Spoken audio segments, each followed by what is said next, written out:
Welcome to the Midnight Mews. Today I want to talk about Superman. He's one of the world's most popular superheroes, and yet an awful lot of comic fans hate him. People who hate Superman often refer to him as a walking Deus Ex Machina. He's just so powerful, and he just has too many powers. They say that nothing is a challenge for him, and that his comics are boring. But they're wrong, of course. A character's power level has little to do with how interesting their comics are. They still have ways to create drama in Superman comics. They give him even stronger villains, or they put him in situations where his powers aren't of any use. Sometimes they also depower him, but that's kind of cheating. I mean, if I wanted to read a comic about a depowered superhero, I'd just pick a hero who has no powers. Superman's actually pretty versatile. When he fights someone who is his physical match, the stories remind me of Godzilla. Two incredibly tough creatures tossing each other into buildings, causing all kinds of destruction in the city around them. But when he fights someone magical like Mr. Mixia's Piddlelick or whatever, it becomes more cerebral, with Superman solving puzzles to defeat them. People think his only weakness is kryptonite, but he's also quite vulnerable to magic, alien weapons, and the fear of losing his loved ones. The fact that he's a big old Boy Scout is probably his biggest weakness of all, because it means he has to hold back his full strength in order not to seriously hurt his weaker enemies. Yes, he has a lot of powers. In a universe with so many superheroes in it, somebody had to win the superpower lottery. But it's the writing that makes the difference. Batman, on the other hand...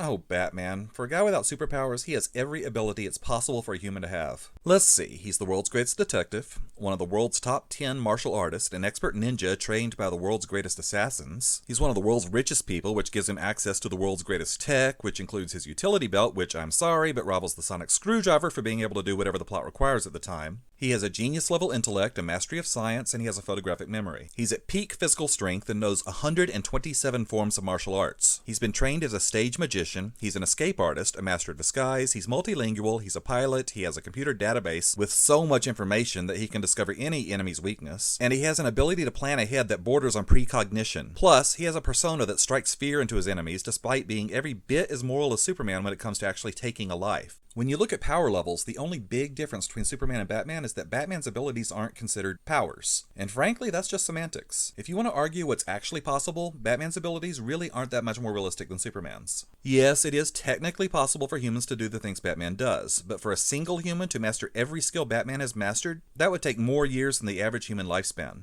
Besides, if he needs to, Batman can replicate any of Superman's powers using technology. So basically, Batman can do anything Superman can do, and much, much more. If anybody is a walking Deus Ex Machina, it's Batman. The only reason Superman is always the target of this type of criticism is because comic fans prefer dark, brooding heroes to angelic paragons of morality. So leave Superman alone! That said, I do wish Superman's writers didn't feel the need to make him the best at everything he does. I mean, he already has the most powers, he doesn't have to be the best at them too. There shouldn't be any question as to whether the Flash is faster than Superman. Speed is the Flash's only power. Just give him this one. Superman's speed is just as impressive without having to make him as fast as Flash. Nor does he need to be the strongest or the most invulnerable either.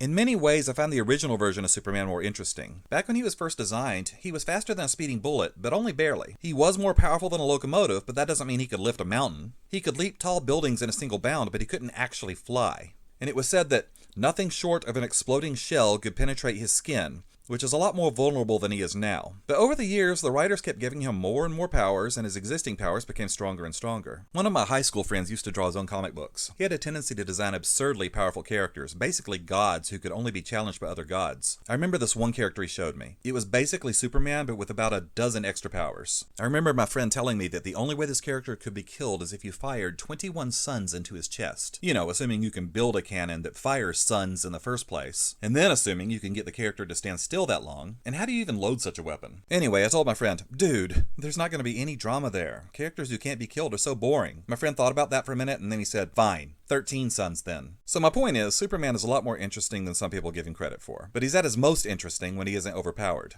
If you like this video, please click like, share, and subscribe, and thank you for watching.